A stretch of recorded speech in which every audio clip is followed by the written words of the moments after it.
All right, so again, just reiterating that you're not going to be able to reinforce time with conceptual being or whatever this ontological thought is trying to give you, like ontology trying to give you uh, that you even possibly aren't even in a superposition, and that you do hold certain innate value, which you can never hold certain innate value unless you were living in a complete simulation. That's why I would say the hyperboloid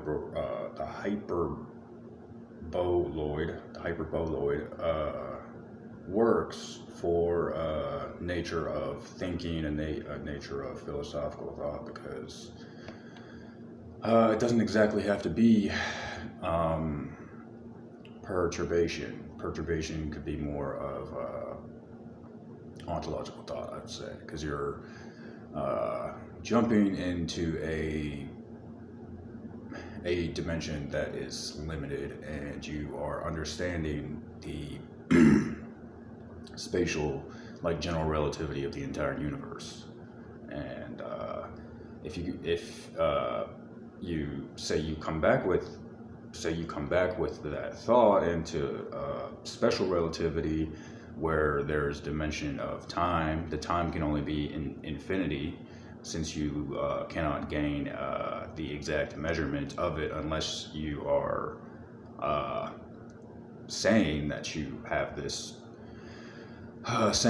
correct calculation of it all, which just can't be done with our instruments, I would say. So that's why your perturbation is limited to the determinism of how you are valuing your conceptual being. But your conceptual being is limited to the source that is finite. So you could say that that's why change is the only constant. That would sort of reinforce the law that nothing could be created or destroyed, that everything was already right here in this plane of dimension. So you see more clearly how it's just not possible to live in. You understand it's not possible to live in an infinite space, but, well, I say live.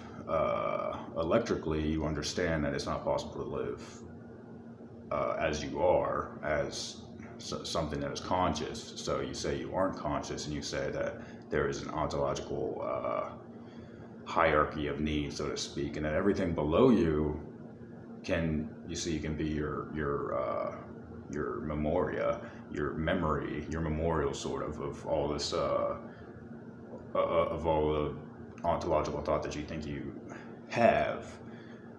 So somebody not aware of that will think that they are agnostic or believing in some type of God or something, when God is just a limited thought. Because you're in a limitless reality, but you could think you're in God's limitless reality. God can be anything, a woman, and you think you're in her limitless reality. But you're only going to be able to use deterministically, since technically without time you are at a 0 point. You could be at a superposition, and that superposition is going to take your memories, and you could say that your memories are being absorbed up you. So it's like coming from a technical zero gravity superposition, and then everything that is going, it's like going up through you, and that's what you had, like, because it'd have to start at the third dimension.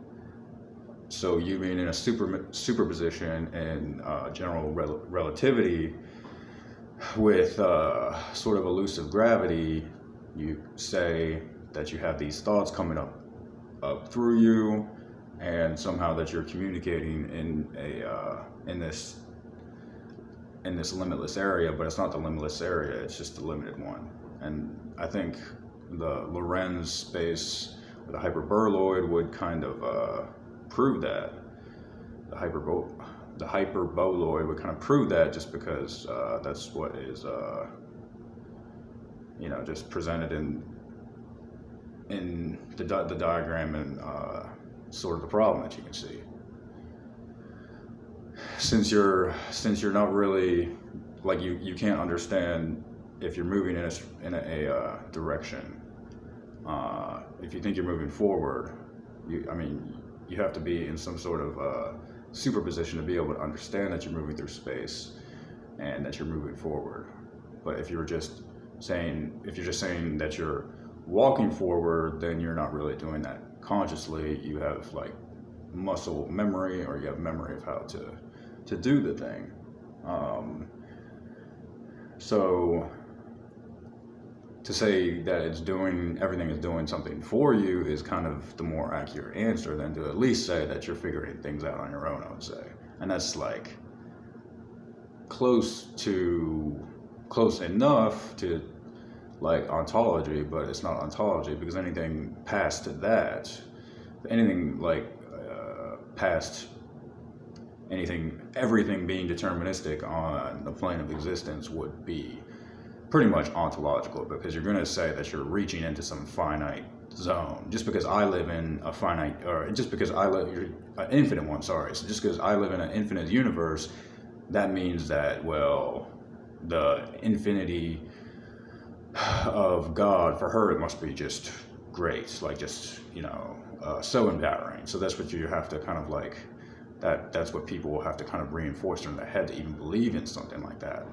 Well, science isn't figuring out infinity here, so the infinity up there must be that great. So that would just be sort of the understanding of how ontology is just this limited thought process.